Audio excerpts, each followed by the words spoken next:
Election అప్డేట్స్ను అందరికంటే ముందుగానే తెలుసుకోవాలంటే ఈరోజే ఆర్టీవీ లైవ్ యాప్ని మీ మొబైల్లో డౌన్లోడ్ చేసుకోండి. లోక్సత్తా వ్యవస్థాపకుడు, foundation for democratic reforms general secretary doctor Jayaprakash Narayana మనతో ఉన్నారు. నమస్తే సార్. నమస్తే చంద్రమౌళి.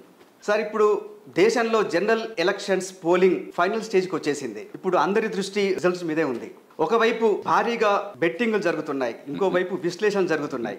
ముఖ్యంగా అందరి దృష్టి ఏపీ ఫలితాల మీద చాలా ఫోకస్డ్గా ఉన్నారు. ఏం జరగబోతోంది ఏపీ రాజకీయాల్లో?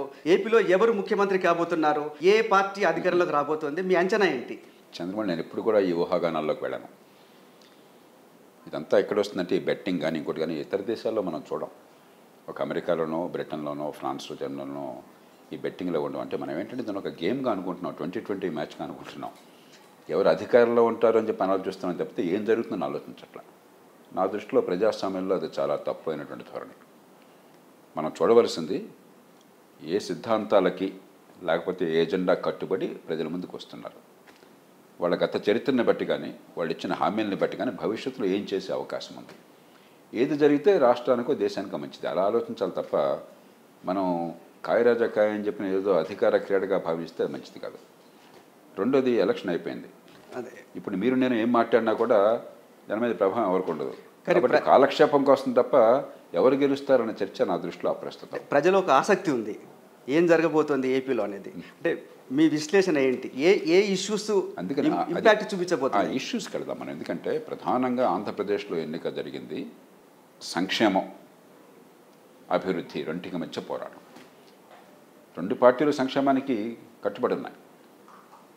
జగన్మోహన్ రెడ్డి గారి ఆధ్వర్యంలో వైకాపా సంక్షేమం చాలా సమర్థంగా బలంగా అమలు చేశారు. అంతకంటే ఎక్కువ అమలు చేస్తామని చెప్పని చంద్రబాబు నాయుడు గారు ఈ కూటమి తరపున హామీ ఇచ్చారు. కానీ తేడా ఏంటంటే గత 5 ఏళ్లలో పరిపాలన చూస్తే పెద్ద పెట్టుబడులు లేకపోతే ఆర్థిక వ్యవస్థని పెంచడం, మౌలిక సదుపాయాలు కల్పించడం, ఆర్థిక క్రమశిక్షణ పాటించడం, సంక్షేమాన్ని అభివృద్ధిని సమతూకం చేయడం ఇది పూర్తిగా నిర్లక్ష్యం చేశారు. నిర్లక్ష్యం చేయటం దాంతో ఆకుండా పెట్టుబడి పెట్టేవాడు చాలా పాపిగా చూసే పరిస్థితి కలిగింది. ఆ నేపథ్యంలో ఎన్నికలు జరిగినాయి. కాబట్టి ఇది ఒక రకంగా నేను చాలా కాలం నుంచి చెప్తూ వచ్చాను, 3-4 ఏళ్ల నుంచి. ఇది ఒక నిర్ణయాత్మకమైన ఎన్నిక. ఎవరు గెలుస్తారని కాదు ముఖ్యం, ఏం జరుగుతుందని చెప్పన్నది. ఈవేళ జరగవలసింది ఏంటంటే మొట్టమొదటి ఆర్థిక క్రమశిక్షణ పాటించాలి. సంక్షేమాన్ని కొనసాగిస్తూనే రాష్ట్రాలు అప్పుల ఊబిలో కూరుకుపోయి అప్పు చేసి పప్పు కొడుతున్నట్లయితే భవిష్యత్తు అంధకారం అవుతుంది. ఈ మాట నేను చాలా లోతుగా ఆలోచించి చెప్తున్నాను. ఏ పార్టీ అయినా సరే, ఏ రాష్ట్రమైనా సరే అప్పు చేసి పప్పు కొడి చేయడం మొదలెడితే అంధకారం అవుతుంది. మీకు వచ్చే పన్నుల డబ్బులు, జాతీయ స్థాయి నుంచి మీకు వచ్చేటువంటి ఫైనాన్స్ కమిషన్ ద్వారా వచ్చేటువంటి వనరులు, అది మీ ఆదాయం. మీరు ఏ ఖర్చు పెట్టినా, జీతభత్యాలు కావచ్చు, పెన్షన్లు కావచ్చు, వడ్డీ చెల్లింపులు కావచ్చు, సంక్షేమ పథకాలు కావచ్చు, మీకు వచ్చే ఆదాయం పరిమితి లోపల ఖర్చు పెట్టుకుంటే ఎలా ఖర్చు పెట్టినా అభ్యంతరం లేదు. ఓటర్ పోలింగ్ బూత్లోకి వెళ్ళి ఓటు వేసేటప్పుడు సంక్షేమం ప్రభావితం చూపిస్తుందా, అభివృద్ధి? ఏది మనసులో పెట్టుకొని ఓటేస్తారు? మనలాంటి దేశాల్లో ఇప్పటికీ కూడా అత్యధికులు పేదరికం నుంచి అధికారికంగా బయటపడ్డా కూడా పేదరికం అంచున ఉన్నారు. రెండోది, అధికారం కేంద్రీకృతమైంది. కాబట్టి ప్రభుత్వం చేసే పనులకి నా బతుక్కి మధ్య సంబంధం నాకు అర్థం కావట్లేదు. మూడోది, మన అభివృద్ధిలో అందరూ పాలు పంచుకోవాలంటే మంచి ప్రమాణాలు, విద్యా నైపుణ్యాలు. మీరున్నారు, కరీంనగర్ నుంచి వచ్చారు, మీరు అక్కడ గ్రామం నుంచి వచ్చారు, చదువుకున్నారు, జర్నలిస్ట్ అయినారు, వేద డిగ్రీలు చేశారు. ఈ విద్య ఎప్పుడైతే ఉందో, ప్రతిభ ఎప్పుడైతే వికసించిందో మీరు ఆర్థిక కార్యక్రమంలో ఆధునిక యుగంలో పాలు పంచుకోగలుగుతున్నారు. అదే గ్రామంలో మీతోటి వాళ్ళు, మీ తర్వాత తరం వాళ్ళు ఇంత తెలివితేటలు ఉండి ఆ చదువు అవ్వలేదనుకోండి, ఆ మేధస్ వికసించలేదనుకోండి, ఆర్థికంగా ఎంత గొప్ప ప్రగతి ఉన్నా కూడా వాళ్ళ జీవితం ఎట్లా ఉంటుంది? ఎదుగుబదులేని జీవితం అవుతుంది. మన దేశంలో విద్య వైఫల్యం వల్ల తెలివితేటలు ఉన్నా కూడా మేధస్సు వికసించే అవకాశం లేకపోవడం చేత చాలామందికి ఎదుగుతున్న ఆర్థిక వ్యవస్థలో పాల్పంచుకునే అవకాశం దొరకట్లా. కాబట్టి మన దేశంలో సంక్షేమానికే ఎక్కువగా మొగ్గు చూపే అవకాశం ఉన్నది. దాంతోపాటు అభివృద్ధి కావాలని చెప్పి అనేదానికి మెజారిటీ లేదు, గణనీయమైన మైనారిటీ ఉన్నది. మీరు ఏపీ ప్రజల మనస్తత్వం మీకు బాగా తెలుసు. వాళ్ళు ఎటువైపు మొగ్గు చూపుంటారు, అంటే దేనికి ఇంపార్టెన్స్ ఇస్తారని నేను చెప్పినప్పుడు ఆంధ్రప్రదేశ్లో ఏమిటంటే దక్షిణాది రాష్ట్రాల్లో కొంచెం ముందు చూపు ఉన్నది. ఒక 60-70 ఏళ్ళు రైతువారీ సిస్టమ్ని బ్రిటిష్ వాళ్ళు 100 ఏళ్ల క్రితం, 150 ఏళ్ల క్రితం అమలు చేశారు. ఆ కారణంగా మొదటి నుంచి కూడా ఆస్తి హక్కులు ఉండడం చేత ఎంతో కొంత వ్యవసాయము, సరాదర్ కాటన్ లాంటి వాళ్ళ పుణ్యంగా నీటిపారుదల, మరి పట్టణీకరణ, చాలామంది హేతువాద ఉద్యమాలు వగైరా చేసిన కారణంగా హేతువాద దృక్పథం ఉన్న కారణంగా కొంచెం ముందు చూపు ఉన్నటువంటి మనుషులు ఉన్నారు. కాబట్టి ఆంధ్రప్రదేశ్లో ఎన్నిక పోటాపోటీలుగా జరిగింది. అభివృద్ధి సంక్షేమంతో, అభివృద్ధితో కూడిన సంక్షేమమా కేవలం సంక్షేమం అన్నదానికి చాలామంది వాళ్ళ ఊహగాలు చెప్తున్నారు. నేను అదనంగా నా రోజు జోడించాల్సిన అవసరం లేదు. ఏం జరిగినా కూడా ఎన్నికైన వాళ్ళు ప్రజల మద్దతుతో సమ్మతం ఎన్నికైనప్పుడు ఎవరు ఎన్నికైనా కూడా ఆ ప్రభుత్వాన్ని మనం గౌరవించాలి. రెండోది, ఏ ప్రభుత్వం ఎన్నికైనా కూడా భవిష్యత్తును కాపాడుకోవాలి. కాబట్టి ఎవరు నెగ్గుతారన్న విషయంలో నేను అసలు వెళ్ళను, అనవసరం. అది మీరేమనుకుంటున్నారు? ఏపీలో అభివృద్ధి జరిగిందా, కేవలం సంక్షేమం మాత్రమే జరిగిందా గత 5 సంవత్సరాల్లో? గత 5 ఏళ్లలో ప్రభుత్వం నుంచి అభివృద్ధి దాదాపు శూన్యం, దానిలో అనుమానం లేదు. మీరు ఒకసారి రాజశేఖర గారి పాలన చూడండి. సంక్షేమాన్ని చాలా సమర్థంగా అందించారు ఆయన, కానీ అభివృద్ధి నిర్లక్ష్యం చేయాల. రెంటికి సమతూకాన్ని పాటించారు. ఆర్థిక క్రమశిక్షణ నిర్లక్ష్యం చేయాల. అందుకనే 2009 ఎన్నికల్లో రుణమాఫీలు మిగతావి ఇతర పార్టీలు ఇస్తామన్నా కూడా ఇవ్వలేమయ్యా, ఇచ్చింది చాలు, ఇంకో 2 కేజీలు బియ్యం అదనంగా ఇస్తాము, 2 గంటలు విద్యుత్ అదనంగా ఇద్దాము, రాష్ట్రాన్ని కాపాడుకుందాం నిలబడ్డారు. దురదృష్టవశాత్తు గత 5 ఏళ్లలో ఆంధ్రప్రదేశ్లో అసలు అభివృద్ధి అంటే మనకు అవసరం లేదన్న భావాన్ని తీసుకొచ్చారు. పోలవరం ప్రాజెక్టు మొదటి దశ పూర్తి అయ్యే దశలో ఉండగా ఎదుగుబుద్ధి లేకుండా 5 ఏళ్ళు అట్లా కూర్చున్నారు. అమరావతిలో 33,000 ఎకరాలు రైతులు స్వచ్ఛందంగా ముందుకొచ్చి భూసేకరణ అవసరం లేకుండా ఎదిగే విలువ ఉన్న భూములు కాబట్టి మాకు కొంత వాటా ఇవ్వండి, పట్టణీకరణ జరిగిన అభివృద్ధిలో మాకు కూడా లాభం ఉంటుంది, అభివృద్ధి జరిగితే మంచిదని చెప్పి ముందుకు వచ్చారు. గ్రీన్ ఫీల్డ్ సిటీ బ్రహ్మాండంగా నిర్మాణం చేసిన పని, పెట్టుబడులు 10,000 కోట్లు వచ్చిండేవి, దాన్ని పక్కన పెట్టేశారు. కియా మోటార్స్ లాంటివి పెట్టుబడులు పెట్టినా కూడా వాళ్ళు చాలా ఇబ్బందులు కలగజేశారు. నాకు అర్థమైనంత వరకు గతంలోనే స్థిరపడినటువంటి పనిచేస్తోంది, కానీ వాళ్ళకు ఉన్నటువంటి ఇన్పుట్స్ ఉన్నాయి కదా, ఏమంటారు, స్పేర్ పార్ట్స్ కానీ మిగతా కానీ అవన్నీ తమిళనాడు పోయినాయి. ఇది ఒక్కటే మిగిలింది ఇక్కడ. దాని చుట్టూ వందలాది యూనిట్స్ వచ్చి 1000 మందికి 10,000 మందికి ఎంప్లాయ్మెంట్ కలగాల్సింది. వాళ్ళకి ఉత్సాహం కలిగించి ఏర్పాటు చేయాలి. ఒక కంపెనీ, చాలా పెద్ద కంపెనీ, పెట్టుబడులు పెట్టిన వాళ్ళకి పంపించేశారు. కనీసం అపాయింట్మెంట్ కూడా దొరక్క. అంటే అభివృద్ధి అక్కర్లేదు, పెట్టుబడులు అక్కర్లేదు, మౌలిక సదుపాయాలు అక్కర్లేదు, మేము బటన్ నొక్కి అందరికీ సంక్షేమం సమర్థంగా అందజేస్తాం, అదే పరిపాలన అన్న వాతావరణం తీసుకొచ్చారు. మన దేశం ఉన్న పరిస్థితుల్లో, ఒక నిరుపేద దేశంలో, కోట్లాది మందికి దేశంలో, లక్షలాది మందికి రాష్ట్రాల్లో ఉపాధి కలగాల్సిన దేశంలో, మౌలిక సదుపాయాలు అధ్వాన్నంగా ఉన్న దేశంలో పెట్టుబడులను పెంచకుండా, మౌలిక సదుపాయాలని బాగు చేయకుండా, కల్పించకుండా, సంపద సృష్టించకుండా ఈ దేశంలో పేదరికాన్ని తొలగించడం, పేదరికాన్ని కొనసాగించి తాత్కాలిక ఉపశమనం ఇచ్చే పథకాలను అమలు చేశారు తప్ప పేదరికాన్ని శాశ్వతంగా తొలగించడం మీద దృష్టి పెట్టలేదు. కానీ అభివృద్ధి అంటే రోడ్లు మాత్రమేనా? మేము 17 మెడికల్ కాలేజీలు పెడుతున్నాం, స్కూల్స్ రెనోవేట్ చేస్తున్నాం, చాలా సీపోర్ట్లు కడుతున్నాం అని చెప్పి నోట్లో నోరు పెట్టి మాట్లాడి నేను దానిలోకి వెళ్ళాను. నాకు అనవసరం అంతా కూడా. విజ్ఞత గల వాళ్ళందరికీ తెలుసు, ప్రభుత్వాన్ని ప్రజలు ఎన్నుకున్నది, ప్రభుత్వాన్ని వ్యవస్థను ఏర్పాటు చేస్తుంది ఉమ్మడి సదుపాయాలు కల్పించడం కోసం. ఏ ప్రభుత్వాన్ని అభివృద్ధి అంటే రోడ్ల కోసం అని చెప్పంటే మెడమే తలకాయ ఉన్నాడు మాట మాట్లాడడం. ఒక ప్రభుత్వాన్ని ఏర్పాటు చేసుకున్నది మనం సొంతంగా చేసుకోలేనివి, మనకు అవసరమైనవి చేసి పెట్టడం కోసం. మన పన్నులిచ్చి పోషిస్తున్నాం. వీళ్ళు బాబుగాడి సొమ్ము కాదు ఇది, వీళ్ళు రాజులు కాదు, రాచరికం కాదు, వాడు ఇష్టం వచ్చినట్టు చేయడానికి కాదు. ఏ ప్రభుత్వాన్ని, ఏ పార్టీ అయినా, దేశమైనా, రాష్ట్రమైనా సరే ఉమ్మడి సౌకర్యాలు అంటే ఏమిటి? రోడ్లు, రవాణా సౌకర్యాలు, మురుగునీటి పారుదల, వరద నీటి పారుదల, మంచినీటి సౌకర్యం, మంచి విద్యుత్తు, మంచి ప్రమాణాల విద్య. ఊరికే విద్య కాదు, డబ్బులు ఖర్చు పెట్టడం కాదు, ఖర్చు ప్రమాణంగా పెడుతున్నారు. మంచి ప్రమాణాల విద్య, ప్రతిభ వికసించే విద్య, మంచి ప్రమాణాల ఆరోగ్యం. సరే, ఇప్పుడు ఇంగ్లీష్ మీడియం విద్య ప్రారంభించారు, చాలా చోట్ల స్కూల్స్ ఇవన్నీ డెవలప్ చేశారు. ఏంటంటే మాట్లాడుతున్నాం ఇంగ్లీష్ మీడియం విద్య. అరే, తెలుగు మీడియంలో పాఠాలు చెప్పడానికి దిక్కులేదు, ఇంగ్లీష్ మీడియం చెప్పేవాడు అవుతున్నాడు. ప్రజల అమాయకత్వాన్ని ఆసరాగా చేసుకుని ఈవేళ ఆంధ్రప్రదేశ్లో కానీ, ఆ మాటకు వస్తే తెలంగాణ, ఇతర రాష్ట్రాల్లో కానీ 8వ తరగతిలో ఒక చిన్న పేరా చదవలేడు వాడు, తెలుగు కానీ ఇంగ్లీష్ కానీ. ఒక చిన్న తీసివేత చేయలేడు. దాన్ని ఎలా బాగు చేయడం? తెలుగు ఇంగ్లీష్ మీడియం పెట్టాలని ఇంకోటి అంటాడు, ఇంకోటి ఉర్దూ మీడియం పెట్టాలంటాడు. ఏం మాట్లాడుతున్నాం మనం? పిల్లల మేధస్సు వికసించిందా లేదా? ప్రతి సంవత్సరం ప్రమాణాలు వస్తున్నాయి మనకి, ప్రతి సంవత్సరం అసర్ సర్వేలు వస్తున్నాయి. 1-2 సార్లు అంతర్జాతీయ సర్వేలో పాల్పంచుకున్నాం. ప్రభుత్వమే నేషనల్ అచీవ్మెంట్ సర్వేలు తీసుకొస్తున్నారు.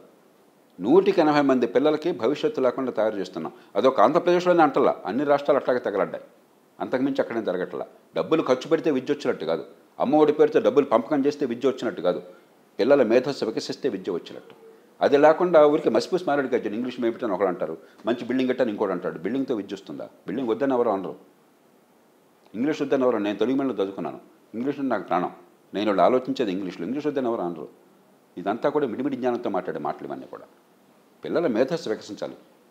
అరే, వాడికి తెలియని భాషలో తెలియని పంతులు, ఆ భాష తెలియని పంతులతో ఆ పాఠాలు చెప్తే ఇంగ్లీష్ మీడియం అవుతుంది. అది విషయం అర్థం కావాలా, పిల్లవాళ్ళు అర్థం చేసుకోవాలా, మేధస్సు వికసించాలా, దాన్ని ఉపయోగించగలగాల, అది విద్య. అదేం లేకుండా పైపైన మాట్లాడుతున్నాం, గ్యాస్ కొడుతున్నాం మనం. ఏపీ విడిపోయి 10 years అయింది. మొదటి 5 సంవత్సరాల్లో అభివృద్ధి ఏమైనా జరిగింది అనుకుంటున్నారా? ఖచ్చితంగా ఆర్థికంగా సంక్షోభం ఉన్నా కూడా రాష్ట్ర విభజన జరగగానే ఎప్పుడైతే హైదరాబాద్ని కోల్పోయిందో అవశేష ఆంధ్రప్రదేశ్, మరి మిగులంతా హైదరాబాద్లో ఉంటుంది కాబట్టి ఆ డబ్బులు లేకుండా పోయినాయి. అయినా కూడా జాతీయ స్థాయి నుంచి సాయమో అందింది, కానీ ఆ ఇబ్బంది లేకుండా కన్వర్జెన్స్ అన్ని రకాల నిధులను కూడా జాగ్రత్తగా పోగు చేసి పోలవరం ప్రాజెక్టు జాతీయ స్థాయి నుంచి నిధులు ఆలస్యమైనా కూడా ఒక క్షణం ఆలస్యం చేయకుండా చేసే ప్రయత్నం జరిగింది. అలాగే రాజధాని పేరుతో గ్రీన్ఫీల్డ్ సిటీ కావచ్చు, రాష్ట్రంలో ఎక్కడి నుంచి మౌలిక సదుపాయాలు కాబట్టి గట్టి ప్రయత్నం జరిగింది ఉన్నంతలో, దానిలో అనుమానం లేదు. అంతే పర్ఫెక్ట్గా కాదు, అన్ని ప్రభుత్వాలు అన్ని పార్టీలు లోపాలు ఉన్నాయి, కానీ అభివృద్ధి జరగాలన్న ప్రయత్నం జరిగింది. ఆ తర్వాత అభివృద్ధి అవసరం లేదు, ఒక క్లాస్ వారు అభివృద్ధి డబ్బున్న వాళ్ళ కోసం అన్నటువంటి ఒక ప్రమాదకరమైన ఆలోచన తీసుకొచ్చారు. అంతకంటే మూర్ఖమైన ఆలోచన ప్రజాస్వామ్య సమాజంలో ఇంకొకటి లేదు. మౌలిక సదుపాయాలు డబ్బున్న వాళ్ళ కోసం, రోడ్లు డబ్బున్న వాళ్ళ కోసం, అభివృద్ధి డబ్బున్న వాళ్ళ కోసం, మేము సంక్షేమంతో పేదరికాన్ని శాశ్వతంగా కొనసాగించి పేదలను ఎప్పుడూ చేజాచి అర్థించే వాళ్ళగా తయారు చేస్తాం, అదే పరిపాలన అనే ధోరణి ఉంది. అంతకంటే ప్రమాదకరమైనది, జాతి విద్రోహకరమైనది ఇంకొకటి లేదు. కానీ పేదవాళ్ళకి అప్పుడు ఇమీడియట్గా కొంత రిలీఫ్ అయితే దొరకాల్సిన అవసరం లేదంటారు. చంద్రమౌళి పేదవాళ్ళకి సాయం చేద్దని ఎవరు అన్నారా? ఆ పేరుతో పేదరికాన్ని కొనసాగించొద్దయ్యా. బుద్ధి ఉన్న వాళ్ళైతే రాజశేఖర రెడ్డి గారు చేసినట్టుగా అటు పేదరికి సంక్షేమాన్ని అందించాలి, ఇటు దీర్ఘకాల అభివృద్ధిని కొనసాగించి పేదరికాన్ని నిర్మూలన చేయాలి. ఇది పరిపాలన.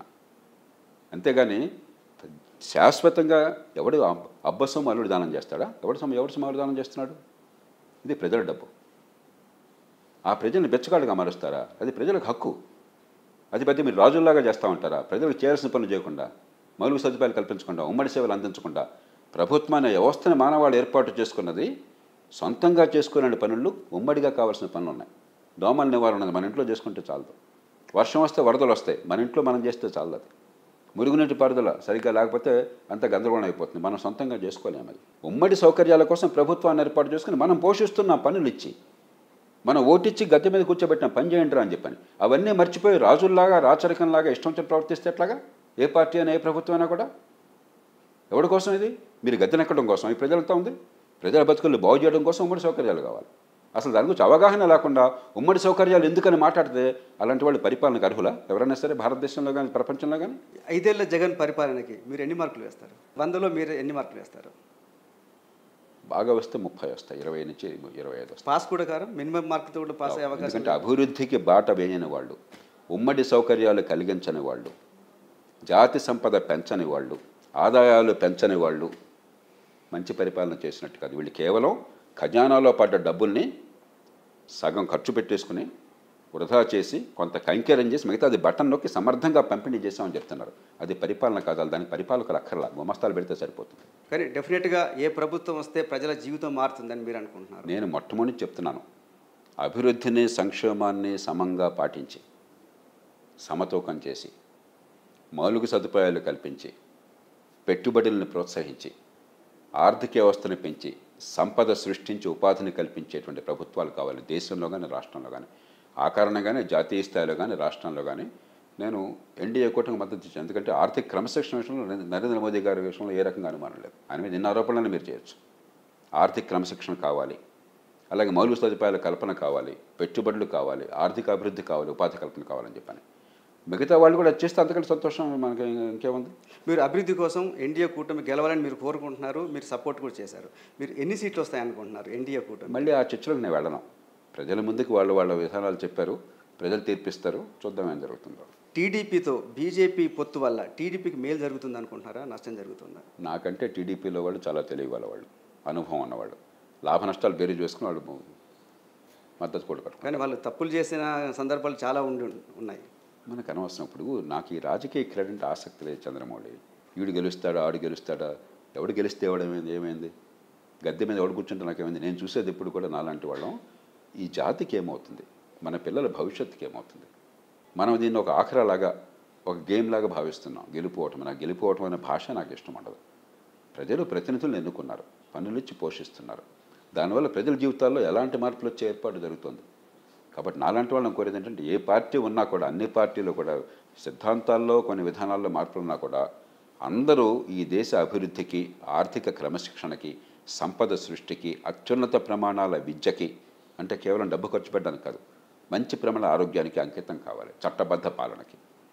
అది లేనప్పుడు ఏ ప్రభుత్వం వస్తే మనకేం కావాలి, ఏ రాయితీ పడగొట్టుకోవడానికి? ఏపీలో ఈసారి కాంగ్రెస్ పార్టీ ప్రభావం ఏమైనా కనిపిస్తుందా? ఏపీలోనే కాదు, దేశంలో ఎక్కడైనా కూడా మూడవ పార్టీగా ఉంటే చాలా కష్టం. మన ఎన్నికల వ్యవస్థ ప్రధానంగా 2 పార్టీలకే లాభాన్ని చేకూరుస్తుంది.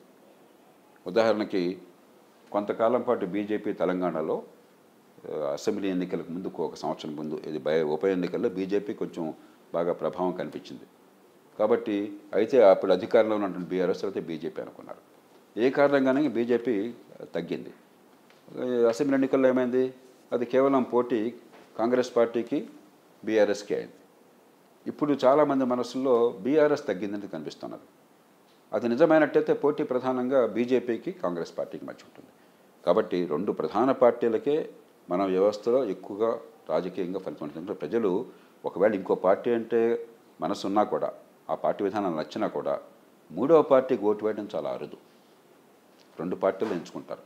కాంగ్రెస్ పార్టీ ఎప్పుడైతే మూడవ పార్టీగా ప్రజల మనసుల్లో ఉందో దాని నుంచి పుంజుకోవడం చాలా కష్టం ఈ ఎన్నికల వ్యవస్థలో. అందుకే చాలా కాలం నుంచి నేను చెప్తున్నాను, మనం దామాషా పద్ధతి ఎన్నికల వ్యవస్థ పెట్టుకుంటే ఈ ఎన్నికల్లో డబ్బులు ఖర్చు పోతుంది. నా అంచనా ప్రకారం కనీసం 10,000 కోట్లు ఖర్చు పెట్టారు ఆంధ్రప్రదేశ్లో. కొందరు చెప్తున్నారు 20,000 కోట్ల దాకా పెట్టారని, మీరు తక్కువ చెప్తున్నారని చెప్పి అంటున్నారు. అది నిజమైన సమస్య. ఎవరు నెగ్గితే ఏం లాభం?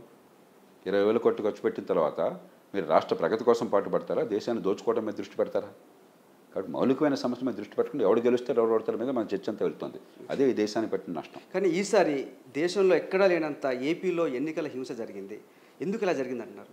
ఎప్పుడైతే అధికారమే జీవనమరణ సమస్యగా మారిపోయిందో అదే పరమావధిగా ఎన్నికలు జరుగుతుంది. మన చర్చ కూడా ఏంటి, మీ ప్రశ్నలు కూడా ఎందుకని మామూలు చర్చ సరళలో ఎవడు గెలుస్తాడని దాని మీద మీరు ప్రయత్నం చేస్తున్నారు. అదే ఇవాళ దేశంలో జరిగే చర్చ, ఎవడు గెలుస్తాడనే తప్ప ఏం జరుగుతుందని కాదు. అలా ఉన్నప్పుడు నా పెత్తనం, ఒక ఎమ్మెల్యేగా నేను ఎన్నిక కావాలా, లేకపోతే మంత్రిగా నేను కావాలా, ముఖ్యమంత్రిగా నేను కావాలా, నా పెత్తనం, నా అహంకారం, నా అవసరం తప్ప జాతి అవసరం, ఉమ్మడి అవసరాలు, దేశ భవిష్యత్తు కాదు అక్కడ కీలకంగా ఉన్నది. ఒక ఫ్యూడల్ వ్యవస్థగా ఎన్నికలు జరుగుతున్నాయి. పూర్వకాలం శత్రు రాజ్యాలు ఒకళ్ళొకటి తనుకునేవాళ్ళు, చంపుకునేవాళ్ళు, ఒకరి మీద ఒకటి దండయాత్రలు చేసేవాళ్ళు. ఇప్పటికి కూడా మన మనసులో ఓటు అనేది ప్రజాస్వామ్యబద్ధంగా రాజ్యాంగబద్ధంగా ఉంది, కానీ మన మనసులో ఎప్పుడు కూడా శత్రు రాజ్యాల మధ్య పోరాటంలాగా భావిస్తున్నాం. ఒక ఫ్యూడల్ వ్యవస్థ నడుస్తున్నది, దాని నుంచి బయటపడాలి. కానీ ఇంత తపన ఉన్న మీరు ఎందుకు ఏపీ రాజకీయాల్లో పోటీలోకి దిగలేకపోయారు? ఈ దేశంలో రాజకీయంలోకి అందరినీ ఆకర్షించి తీసుకొచ్చిందే నేను. మధ్యతరగతిని, యువతని, పట్టణీకుల్ని ఓటింగ్ వేయించడంలో గట్టిగా పెంచే ప్రయత్నం చేసిందే నేను. చేతనైన మేరకు చాలా సంస్కరణలు నడుం కట్టిందే నేను. ఒక రాజకీయ పార్టీ పెట్టిందే నేను. పెట్టి ఏ రకంగా రాజకీయ పార్టీ నడిపించి చూపెట్టింది నేను. కానీ అనుభవం నేర్పిన పాఠం అంటే ఇవాడున్న పరిస్థితుల్లో డబ్బుల పంపిణీ నేను చెయ్యను అన్నట్టయితే, తాయిలాల పంపిణీ కాదు ప్రజాస్వామ్యంలో పరిపాలన అంటే దీర్ఘకాల దృక్పథం అన్నట్టయితే, కులం మతం రాజకీయాలు చేయను అని చెప్పంటే తగిన ఓటు లేదు. ఇంకా కనీసం 10% ఓటు ఉన్నట్టయితే, 10% ఓటుతో మీకేమీ లాభం లేదు, ఓట్లు మీకు సీట్లు రావు. రాకపోయినా 10% ఓటు ఉందని అర్థమైతే, ఈ 10% మంది కోరుకుంటున్నారంటే ప్రధాన పార్టీలందరూ కూడా ఆ దారికి వస్తాయి. అందుకోసం రాజకీయ పార్టీ పెట్టాను నేను. ఒక హైదరాబాద్ నగరంలో 8-10% ఓటు కనిపించింది, మిగతా చోట్ల లేదు. అది లేనప్పుడు మనం చేసే ప్రయత్నం కంటే వచ్చే ఫలితం సమాజానికి చాలా తక్కువ. దాని సమయం వచ్చేదాకా వచ్చే తరం చూసుకోండి. మీలాంటి ప్రయత్నమే ఢిల్లీలో కేజ్రీవాల్ చేసి సక్సెస్ అయ్యారు. సక్సెస్ అంటే ఏమిటి? ఎన్నికల వ్యవస్థను అధికారంలోకి వచ్చారు. నేను అధికారంలో రావడం సక్సెస్కి ఎప్పుడు భావించాలి.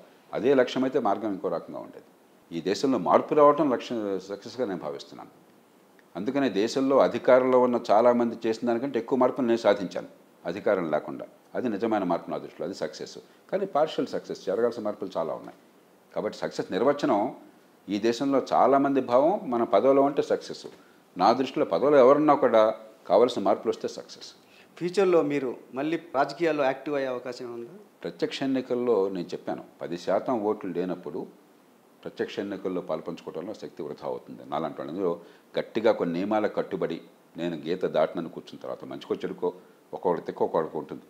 నేను దాన్ని అతిక్రమించను. కొన్ని నిబంధనలు, కొన్ని మౌలిక సూత్రాలు నేను సమస్యలో భాగం కాదలుచుకోలేదు. కాబట్టి ప్రత్యక్ష రాజకీయాల్లో ఎన్నికల్లో పాల్పంచుకోవాలని ఆసక్తి లేదు. ముందే కారణం కూడా చెప్పాను, నన్ను రహస్యం లేదు. నా దగ్గర వేరే రహస్యాలు ఉండవు, గుడి పుట్టాలు ఉండవు, వేరే కుట్రలు ఉండవు. ఏ కారణంగా ఏం చేస్తున్నానో నిర్మోహటంగా చెప్తాను. మీరు చేసేది మంచి అయితే బాగుందని చెప్తాను, మంచి కాకపోతే ప్రత్యామ్నాయం చూపెడతాను. ఇది ఒక కొత్త కాదు, ఈవేళ ఒకరోజు కాదు, 30 ఏళ్ళ నుంచి ఈ దేశం చూస్తుంది, ఈ రాష్ట్రాలు చూస్తున్నాయి. ఇన్నేళ్ల తర్వాత కూడా నేను అర్థం కాకపోతే నేనేం చేయలేను ఇంకా. జై భారత్ పార్టీ పెట్టారు లక్ష్మీనారాయణ గారు, ఐపీఎస్ ఆఫీసర్గా పనిచేసి వచ్చారు. ఆయన పార్టీ ఇంపాక్ట్ ఎలా ఉంటుంది అనుకుంటున్నారు? ఇందాక చెప్పాను కదా, ఇప్పుడు మంచి ఉద్దేశంతో లక్ష్మీనారాయణ కావచ్చు, లేకపోతే సోదరుడు పవన్ కళ్యాణ్ కావచ్చు, ఇతరులు కావచ్చు, మంచి ప్రయత్నం చేస్తున్నారు.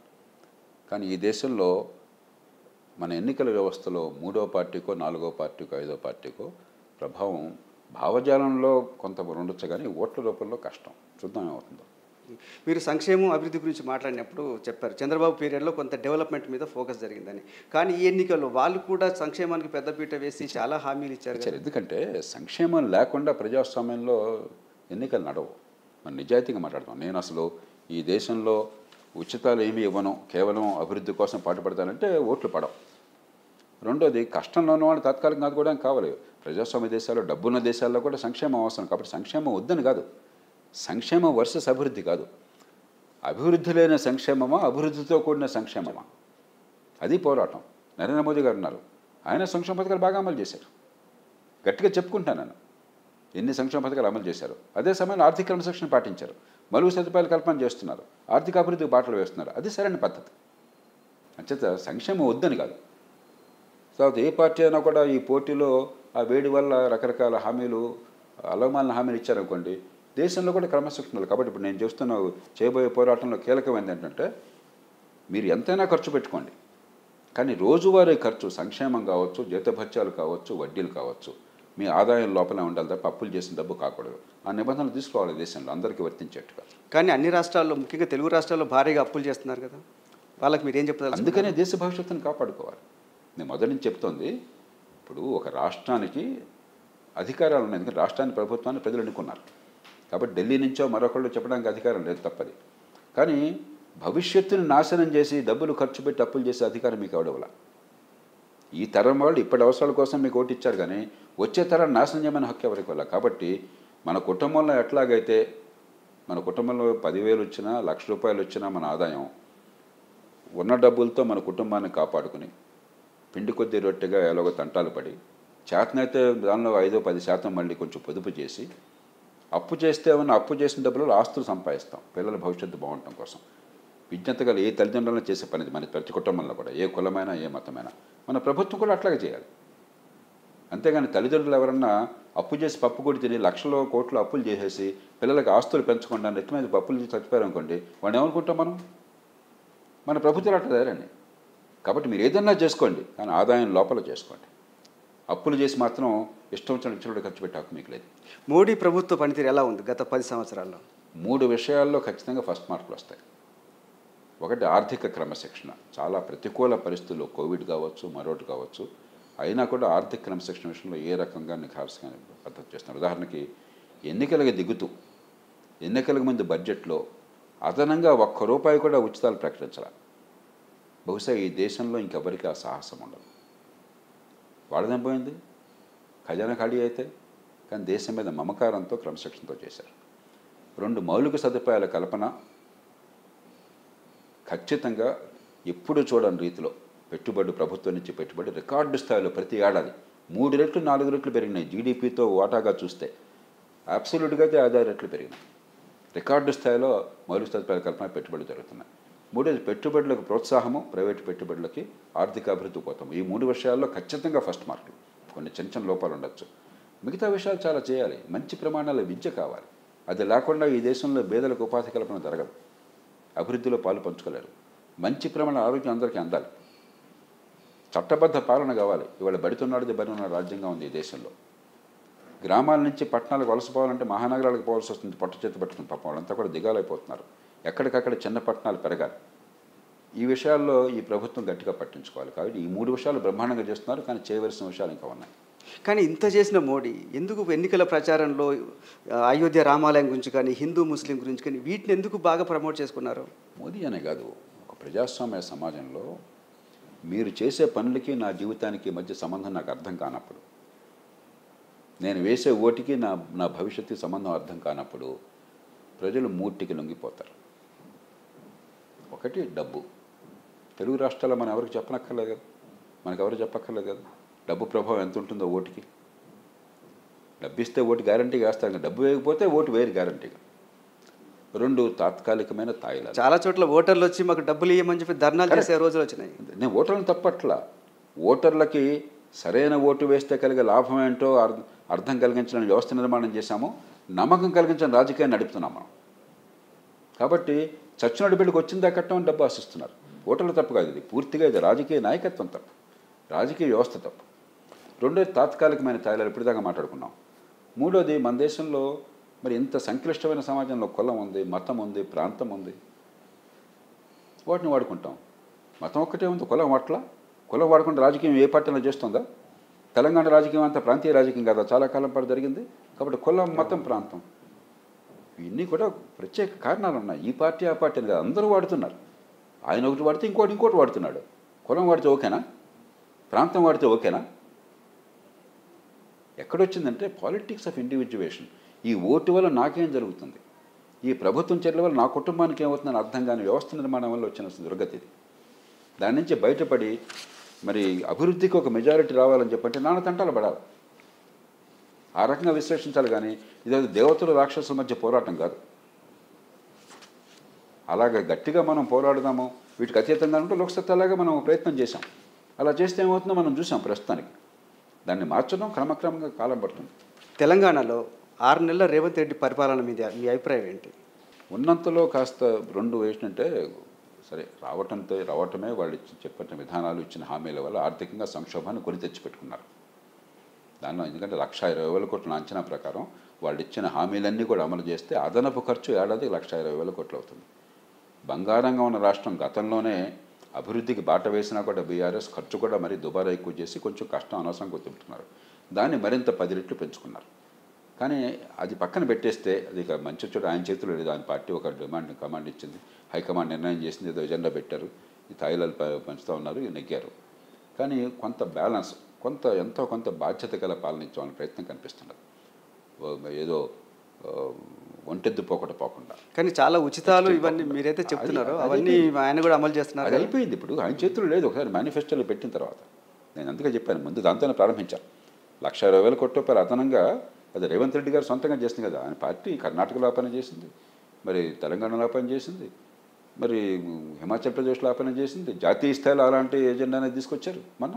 కాబట్టి ఆయన చేతుల్లో ఉన్నది కాదు, కాంగ్రెస్ పార్టీలో ఆయన చేతుల్లో ఉన్నది కాదు.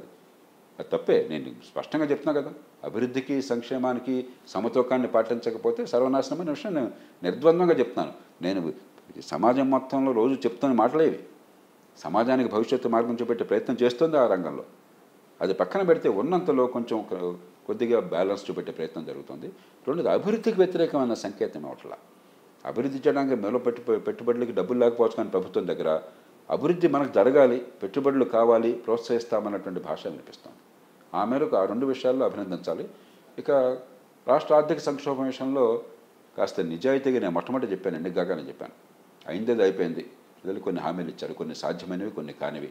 కాబట్టి ఆర్థిక పరిస్థితి ఉన్నంతలో కొన్ని నిజాయితీగా చేస్తాము, అదే సమయంలో అభివృద్ధి కూడా బాటలు వేస్తామని ప్రజల ముందుకు రండి అని చెప్పాను. మరి ఏ మేరకు చేస్తారో చూద్దాం. కేసీఆర్ గవర్నమెంట్ కూడా అభివృద్ధి సంక్షేమం చాలా బ్యాలెన్స్డ్గా నడిపించినట్టు కనిపించింది. అయినా కూడా ఎందుకు ఊడిపోయిందంటే, నేను ఆ మాట మొదట చెప్పాను. కేసీఆర్ ప్రభుత్వం వీరికంటే బెటర్. ఆ విషయంలో సంక్షేమాన్ని గట్టిగా చేశారు, అభివృద్ధికి గట్టిగా బాటలు వేశారు. గతంలో చంద్రబాబు నాయుడు గారు ఏదైతే మొదలెట్టారో హైదరాబాద్ నగరం కానీ మిగతావి కానీ, రాజశేఖర రెడ్డి గారు ఏదైతే కొనసాగించారో, ఆ తర్వాత కాంగ్రెస్ ప్రభుత్వాలు కొనసాగించినాయో, దాన్ని బీఆర్ఎస్ మరింత పెంచింది. మీరు పార్టీలు ఏవైనా కావచ్చు, చేసిన మంచిని, చేసిన ప్రయత్నాన్ని మనం ఒప్పుకోవాలి. ఖచ్చితంగా చేశారు. అయితే దుబారా ఖర్చు ఖచ్చితంగా కనిపించింది.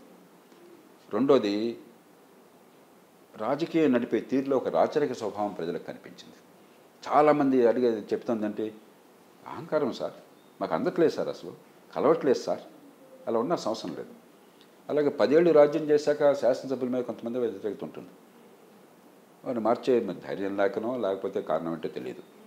ఇవన్నీ పక్కన పెడితే మౌలికమైన కారణం ఉంది, దేశంలో అందరికీ వర్తిస్తుంది.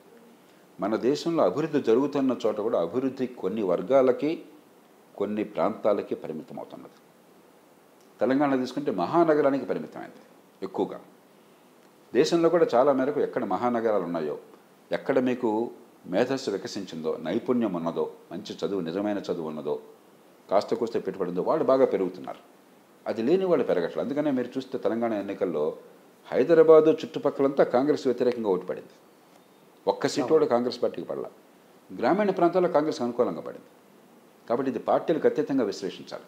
ఇది నరేంద్ర మోదీ గారికి వర్తిస్తుంది, చంద్రబాబు నాయుడు గారికి వర్తిస్తుంది, ఎవరికైనా వర్తిస్తుంది. రేపొద్దున అభివృద్ధి ఫలాలు అందరికీ అందాలంటే చిన్న పట్టణాలు కావాలి. సామాన్యుల మేధస్సు వికసించే కనీసం మంచి పాఠశాల విద్య ఉండి పెరుగుతున్న అభివృద్ధిలో పాల్పంచుకునే అవకాశం వాళ్ళకి రావాలి. ఈ రెండు పట్టించుకోకపోతే రాజకీయంగా మీరు అభివృద్ధికి మెజారిటీ సాధించలేరు, ఈ దేశాన్ని ఒక ఘాటి నిలబెట్టలేరు. మీరు చిన్న పట్టణాలు కావాలంటున్నారు కదా, మరి అదే జగన్ 3 రాజధానులు ఉంటాయి, 3 ప్రాంతాలు అభివృద్ధి చెందుతాయి అనే కాన్సెప్ట్ని మీరు సపోర్ట్ చేస్తారా? రాజధాని చేసారే పోనే ఉన్నా. వైజాగ్లో 5 ఏళ్లలో చేసింది కొత్తగా చెప్పండి నాకు. మీరు రాజకీయంగా కుట్రపూరితంగా ఇది తొగ్గులకు పని. ఈసారి అధికారంలోకి వస్తే ఏ ప్రభుత్వమైనా సరే ప్రభుత్వం అనేది శాశ్వతమైన వ్యవస్థ. ప్రభుత్వాధినేతలు మారచ్చు, పార్టీలు మారచ్చు, అంతేగాని తొగ్గులకు ఎందుకు గుర్తుంచుకున్నాం? మనం గొప్పవాడిని గుర్తుంచుకున్నామా, పిచ్చోడని గుర్తుంచుకున్నాం? అకస్మాత్తుగా పొరుల బుద్ధి పెట్టిని చెప్పని ఢిల్లీ నుంచి దౌలతాబాద్కి మార్చాలన్నాడు, మళ్ళీ ఏమన్నాడు అక్కడి నుంచి ఇంకోటి మార్చాలన్నాడు. ఇది ప్రభుత్వమా? తొగ్గులకు తీరదు. రేపొద్దు ఇంకో ప్రభుత్వం ఇంకోటి చేస్తాడు, 7 రాజధానులు అంటాడు. ఇది పరిపాలన? ఇది అరే మంచి విధానాలు రూపొంది అందరికీ ఫలితాన్ని ప్రయత్నం చేయాలని చెప్పంటే వాడు చేసింది మొత్తం ఆపేస్తాన్ని పాతకాల పంచాయతీలాగా పనిచేస్తే ఎట్లాగా? అది పరిపాలన. అది దీనిలో వికేంద్రీకరణ లేదు, పాడు లేదు. మూడు ప్రాంతాలు విజ్ఞత జరుగుతాయని చెప్పి అనేది ఆయన వాదన. వాస్తవం ఏంటి కనిపిస్తుంది మనకి? నేను చెప్పాల్సింది చెప్పాను, ఇంకా అదనంగా అక్కడ నోరు పెట్టక్కర్లా. మాటలు ఎన్నైనా చెప్పచ్చు, వాస్తవం ప్రజలకు అర్థమవుతుంది. సార్, అమరావతి రైతుల పోరాటం దాని ప్రభావం ఏమైనా ఎన్నికల మీద ఉంటుందంటారా? నేను చెప్పలేను. బహుశా ఆ ప్రాంతంలో ఉండొచ్చు, కొంతమేరకు ఈ తొగ్గులకు పరిపాలన ఉందన్న భావం కలిగి ఉండొచ్చు. ఏది ఎంత మేరకు ఓటు ప్రభావితం చేస్తుందో చెప్పే శక్తి నాకు లేదు. షర్మిల వచ్చారు ఈసారి, ఫస్ట్ టైం కాంగ్రెస్ షర్మిలని దించారు రంగంలోకి. షర్మిలకి జగన్కి మధ్యలో చాలా వ్యక్తిగతమైన దూషణలు, వ్యక్తిగతమైన ప్రచారం జరిగింది. దాని ఇంపాక్ట్ ఎలా ఉండబోతుంది? నేను వ్యక్తిగత విషయాల్లోకి వెళ్ళను. ఇప్పుడు ఒక పోరాట పుట్టమి ఉన్న మహిళ, ఆమెను ఒక ప్రధాన పార్టీ తీసుకున్నారు, ఆమె ప్రయత్నం ఆమె చేశారు. నేను ఇందాకే చెప్పాను, 2 పార్టీలు బాగా బలంగా పాతుకుపోయినటువంటి పరిస్థితులు మన ఎన్నికలు వస్తే 3వ పార్టీ చాలా కష్టమని. ఆ కష్టపడుతున్నారు. Wish them all the best. Okay, చంద్రబాబుని ఎన్నికలకు 6 నెలల ముందు అరెస్ట్ చేయడం అనేది జగన్కి ఏమైనా నెగిటివ్గా మారే అవకాశం ఉందా? అది కూడా నేను చెప్పలేను. కానీ అది చంద్రబాబు నాయుడు అరెస్ట్ కావచ్చు, లేకపోతే అరవింద్ కేజ్రీవాల్ అరెస్ట్ కావచ్చు, లేకపోతే రాహుల్ గాంధీ డిస్క్వాలిఫికేషన్ కావచ్చు. ప్రజాస్వామ్య సమాజంలో ఇవి సరైన తీరు కాదు. నేరాలు చేస్తే ఖచ్చితంగా శిక్ష పడాలి. చంద్రబాబు నాయుడు గారి మీద పెట్టిన కేసుల్లో నేను ఆనాడే స్పష్టంగా చెప్పాను, అంతకంటే మూర్ఖమైన కేసు ఇంకొకటి ఉండదు. ఒక ప్రభుత్వాధినేతగా స్కిల్ ప్రమోషన్ కోసం అని చెప్పని ఒక సంస్థను పెట్టాలని కేబినెట్ నిర్ణయం చేసింది, డబ్బులు కేటాయించారు బడ్జెట్లో, అసెంబ్లీ కేటాయించింది. ఒక ప్రైవేట్ సంస్థని ఆ స్కిల్ ప్రమోషన్ చేయడం కోసం పబ్లిక్ ప్రైవేట్ పార్ట్నర్షిప్తో చేయాలని చెప్పని సంకల్పించుకున్నారు. ఈ ప్రభుత్వ ఖజానా నుంచి ప్రభుత్వ రంగ సంస్థకి డబ్బులు బదిలీ అయినాయి. దాన్ని ముఖ్యమంత్రి నేరం చేసింది ఏమిటి? అది ముఖ్యమంత్రి బాధ్యత రాజ్యాంగబద్ధంగా. అక్కడి నుంచి ప్రైవేట్ సంస్థకు బదిలీ చేసినప్పుడు పొరపాటు జరిగితే ఎక్కడ పొరపాటు జరిగిందో ఇప్పుడు కూడా తెలియదు నాకు. జరిగితే ఖచ్చితంగా పొరపాటు ఎక్కడ జరిగిందో వాళ్ళని శిక్ష వేయండి. ఉదాహరణకి మీకు గుర్తుందో వోక్స్ వాగన్కి రాజశేఖర్ గారు ముఖ్యమంత్రిగా ఉండగా 10-11 కోట్లు ఇక్కడి నుంచి ఖజానా నుంచి పంపించారు. ఖచ్చితంగా తప్పు జరిగింది, ఎవరో దోచుకున్నారు. ముఖ్యమంత్రి ఎలా బాధ్యత అవుతారు దానికి? వోక్స్ వాగన్కి డబ్బులు మీరు పంపించండి, వాడితో మనం చేయించుకుందాం పని అని చెప్పి ఆదేశం ఇచ్చారనుకోండి, ఆయన బాధ్యత ఎట్లా అవుతాడు? డబ్బు బదిలీ చేసిన వాడు బాధ్యత అవుతుంది. ఈ రకంగా కనుక మీరు కేసులు పెట్టేటది భారతదేశంలో ఏ ముఖ్యమంత్రి, ఏ ప్రధానమంత్రి, ఏ మంత్రి పదవుల్లో ఉంటారు అంతా జైల్లో కూర్చోవాలి. కానీ ఇక్కడ స్కిల్ డెవలప్మెంట్ ఏం జరగకుండానే డబ్బులు అది ఎక్కడ కదా. మళ్ళీ ఎవడు వాదన నా దగ్గర తీసుకురాబోకండి, నేను చెప్పాల్సింది చెప్పాను. వాళ్ళ సమాధానం ఇవ్వడం కోసం నేను ప్రజలకు అర్థమయ్యేట్టు చెప్పడం కోసం నేను ఉన్నాను. విధాన నిర్ణయాలు ప్రభుత్వం చేస్తుంది. ఒక జిల్లా కలెక్టర్గా మీరు నిర్ణయం చేసినా కూడా నేను ఒక ఆదేశం ఇస్తాను, అక్కడ ఎవడో అమలు చేస్తాడు. ఆదేశం చట్టబద్ధమైందా కాదా? ఆదేశంలో మాలిన్యం ఉందా? ఆదేశం తప్పుందో చూడాలి. కానీ ఆదేశం అమలు చేసేవాడు 1 కోటి మంది యంత్రాంగం ఉన్నప్పుడు దేశంలో 1,20,00,000 మంది ఉద్యోగులు ఉన్నారు. ఆ చివరి వాడు లంచం తీసుకుంటే మీ మీద పడుతుందో అది వాడిని శిక్షించాలా? అంతకంటే మూర్ఖమైనటువంటి కేసు ఇంకొకటి లేదు. అంటే దీంట్లో రాజకీయ ప్రమేయం లేదు, ముఖ్యమంత్రి బాధ్యత ఏమీ లేదని చెప్తారా? ఈ కేసులో స్కిల్ డెవలప్మెంట్ కార్పొరేషన్ పెట్టాలని కానీ దాని నిధులు కేటాయించాలని కానీ బదిలీ చేయాలని కానీ నిర్ణయంలో ఏ రకమైన తప్పు రాజ్యాంగబద్ధంగా చట్టబద్ధంగా లేదు. తర్వాత ఎక్కడ తప్పు అంటే తప్పు చేసిన వాళ్ళు పట్టుకోండి, అంతేగాని ఇవి చాలా మూర్ఖమైన కేసు. నేను స్పష్టంగా చెప్పాను, బహిరంగంగా చెప్పాను. అలా అయితే మనం ఇంకో మాట చెప్పాను, ప్రధానమంత్రి, ముఖ్యమంత్రి, ఏ మంత్రి పనిచేయాలని చెప్పాను నేను. రాజ్యాంగం తెలిసిన వాడు ఎవడు ఇలా మాట్లాడతాడు? ఇప్పుడు చంద్రబాబు మీద కాదు, లోకేష్ మీద కావచ్చు, నారాయణ గారి మీద చాలా మంది నాకు అనవసరం, వ్యక్తులు అనవసరం నాకు. నేను చెప్పాను, అరవింద్ కేజ్రీవాల్ పేరు కూడా చెప్పాను నేను ఇందాక. కేజ్రీవాల్ వేరు, కేజ్రీవాల్ అక్కడ అవినీతి ఆరోపణలు చెప్తున్నారు. అయినా కూడా ఈ సమయంలో అరెస్ట్ చేయడం మంచిదిగా నా ఉద్దేశం. ఆ కేసు ఈ కేసు వాడు కాదు. ఇక్కడ రాజ్యాంగబద్ధమైన నిర్ణయాలకి మీరు పట్టుకుంటున్నారు, ఇది చాలా తప్పు. అక్కడ డబ్బులు తీసుకుని నిర్ణయం చేశారంటున్నారు, దానికి మరి దాని విషయం నాకు తెలియదు కాబట్టి నేను దానిలో లోతుకెళ్ళను. కానీ మౌలికంగా ఇక్కడ జరిగింది చాలా తప్పు, దానిలో ఏ మాత్రం అనుమానం లేదు. ఇప్పుడు రాజకీయాల్లో మౌలికంగా ఏ మార్పులు జరగాలంటారు? చంద్రమౌళి, నేను జీవితంలో మొట్టమొదటి చెప్తున్నాను, ఈవేళ 3 లక్ష్యాలు ఉన్నాయి. ఒకటి, ఆర్థిక క్రమశిక్షణ పాటించి ఆర్థిక అభివృద్ధికి బాటలు వేయాలి. ప్రభుత్వం చేయాల్సిన పనులు, ఉమ్మడి సౌకర్యాల మీద దృష్టి పెట్టాలి. అలా కాకుండా తాత్కాలికమైన తాయిలాల మీద దృష్టి పెట్టి ఇవాళ కాంగ్రెస్ పార్టీ జాతీయ స్థాయిలో చేస్తున్నట్టుగా, కొన్ని రాష్ట్రాల్లో చేస్తున్నట్టుగా, వైకాపా ఆంధ్రప్రదేశ్లో చేస్తున్నట్టుగా, అలాగే మరికొన్ని పార్టీలు కొన్ని చోట్ల చేస్తున్నట్టుగా అదే పరిపాలనగా చేసినట్టుగా ఈ దేశ భవిష్యత్తు అంధకారం అవుతుంది. చాలా కాలం తర్వాత ఒక అవకాశం, ఒక 20-25 ఏళ్లలో దేశం కొంచెం అభివృద్ధి చెందే అవకాశం, పేదరికం తొలగే అవకాశం, సామాన్యుల జీవనప్రమాణాలు పెరిగే అవకాశం కనిపిస్తుంది. దాన్ని చేజేతులను నాశనం చేసుకోవడం కంటే పాపం ఇంకోవట్లేదు. కానీ జరగాలంటే ఆర్థిక క్రమశిక్షణతో పాటు నేను ఇందాక చెప్పాను, చిన్న పట్టణాల అభివృద్ధి కావాలి. చిన్న చిన్న నైపుణ్యంతో మహానగరాలకు వలసపోవాలంటే పట్టు చేత పట్టుకుని వాళ్ళు బతకలేరు. అక్కడ కోవిడ్ టైంలో మనం చూసాం, ఒక సామాన్యమైనటువంటి కార్మికుడు గ్రామాల నుంచి వలస వచ్చి ఇక్కడ పని లేకపోతే చివరికి ఎన్ని కష్టాల పాలైనారు. అదే పక్కన మీ కరీంనగర్లో ఉంటే, హుస్నాబాద్ నుంచి కరీంనగర్ వచ్చారనుకోండి, అక్కడే ఉపాధి 20,000కి వచ్చిందనుకోండి, ఆ 20,000తో బ్రహ్మాండంగా బతకవచ్చు. Thank you Nani. మరిన్ని వీడియోస్ కోసం ఛానల్ ని సబ్స్క్రైబ్ చేయండి, లేటెస్ట్ అప్డేట్స్ కోసం వాట్సాప్ ఛానల్ ని ఫాలో చేయండి, అండ్ లింక్ డిస్క్రిప్షన్ లో ఉంది.